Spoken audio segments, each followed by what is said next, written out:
And the other possible great filter is super powerful technology like AGI, for example.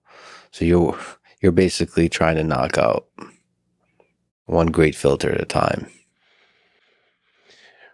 Digital superintelligence is possibly a great filter. I hope it isn't, but it might be.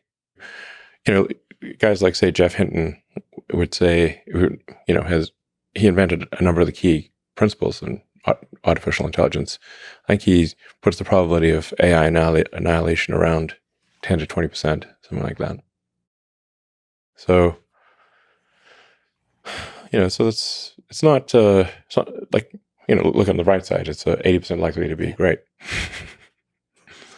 But I think AI risk mitigation is important.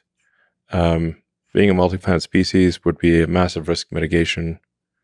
And I do want to sort of, once again, emphasize the importance of having enough children to sustain our numbers and not plummet into population collapse, which is currently happening. Population collapse is a real and current thing.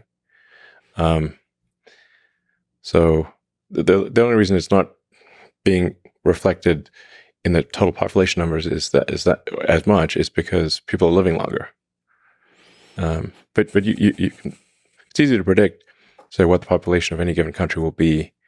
You just take the birth rate last year, how many babies were born, multiply that by life expectancy, and that's what the population will be steady state, unless if the birth rate continues at that level. But if it keeps declining, it will be even less and eventually dwindle to nothing.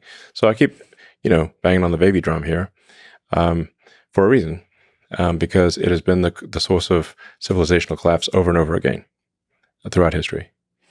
And so why don't we just not try to stave off that day?